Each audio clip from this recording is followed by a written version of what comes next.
নমস্কার বন্ধুরা, মেহুলি রান্নাঘরে সবাইকে স্বাগত। আজকে আমি রান্না করব ফ্যাসা মাছ আলু বেগুন দিয়ে মাখা মাখা তরকারি। কিভাবে রান্না করি দেখুন। আমি ফ্রাইং প্যানে তেল দিয়ে দিয়েছি গরম হতে। এবার আমি হলুদ আর নুন দিয়ে মাছটা মেখে নেব।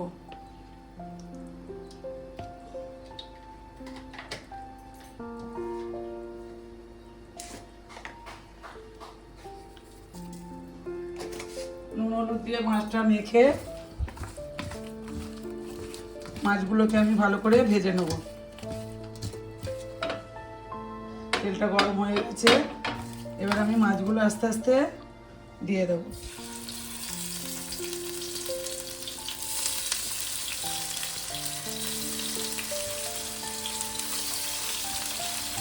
সবগুলো মাছগুলো আমার এক পিঠ হয়ে গেছে, আমি উল্টে দেবো।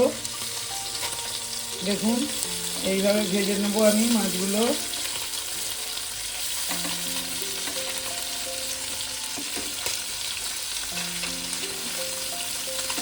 ফ্রাইং প্যানে ভাজার জন্য মাছগুলো দেখুন একটাও ভাঙেনি, একদম ভালোভাবে মাছগুলো ভাজা হয়েছে।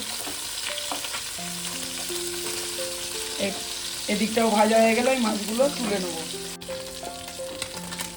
দু পিঠ মাছগুলো আমার ভাজা হয়ে গেছে, এবার আমি মাছগুলো সব তুলে নেব।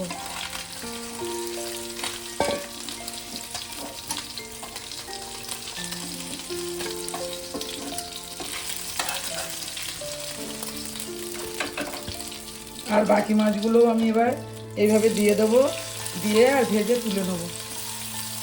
ভেজে তুলে নিয়ে আপনাদেরকে দেখাচ্ছি। মাছগুলো সব ফ্যাসা মাছগুলো আমার সব ভাজা হয়ে গেছে। এবার আমি কড়াই তেল দিয়ে বসিয়ে দিয়েছি গরম হতে। কড়াটা ততক্ষণ গরম হোক।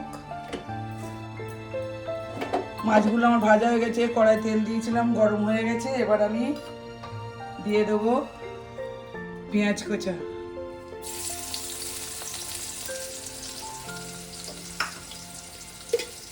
ফ্যাসা মাছগুলো ভালো করে ভেজে তুলে নিয়েছি, নিয়ে আমি তেল গরম করে পেঁয়াজটা দিয়ে দিলাম। পেঁয়াজটা ভালো করে একটু ভেজে নেব,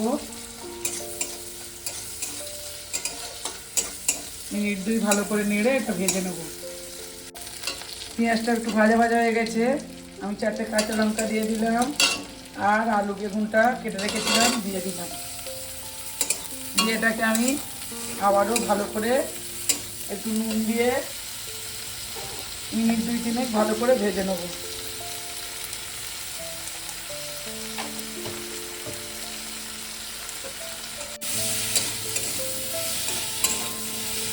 মিনিট 2-3 আমি নেড়ে নিলাম ভালো করে। এবার আমি দিয়ে দেবো এক টমেটো কেটে রাখা, আর দিয়ে দেবো আদা রসুন বাটা 1 চামচ দিয়ে আবারও আমি এটাকে ভালো করে কষিয়ে নেব।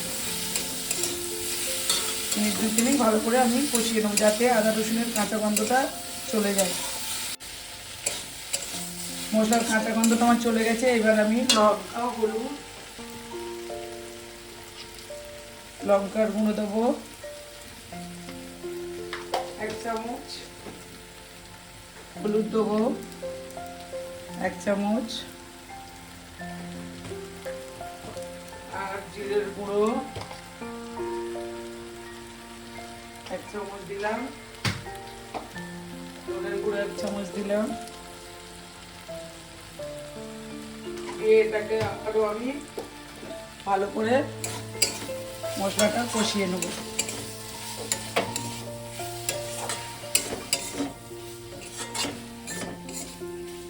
আবারও মিনিট 2 আমি ভালো করে মশলাটাকে এইভাবে কষিয়ে নেব। মশলাটা আমার কষানো প্রায় হয়ে এসছে, এবার আমি জল দিয়ে দেবো। খুব বেশি জল দেবো না, যেহেতু মাখা মাখা হবে। আমি এটা অল্প করেই জল দেব।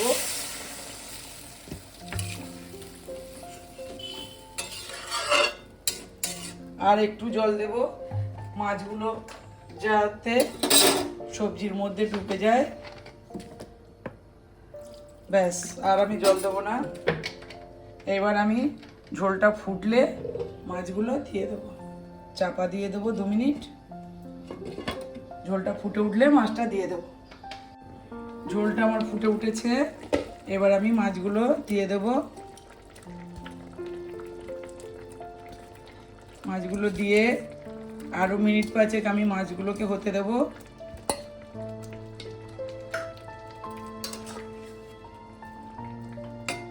মিনিট 5 আমি এইভাবে চাপা দিয়ে আরও হতে দেবো, দিয়ে তারপরে আমি নামিয়ে নেব।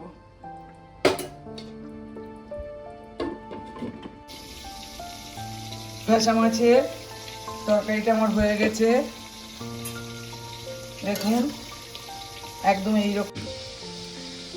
দেখুন আমার ফ্যাসা মাছের তরকারিটা হয়ে গেছে, এরকম মাখা মাখা তৈরি করবেন, খেতে খুবই ভালো লাগবে। আর থেকে ঝোল করবেন না, পারলে আর একটু ঝোল আপনারা শুকনো করতে পারেন। আর যদি আপনাদের তরকারিটা ভালো লাগে একটা লাইক কমেন্ট শেয়ার করে দেবেন। নতুন বন্ধুরা পাশে সাবস্ক্রাইব করে পাশে থাকবেন। দেখুন আমি ঢেলে দেখাচ্ছি আপনাদেরকে।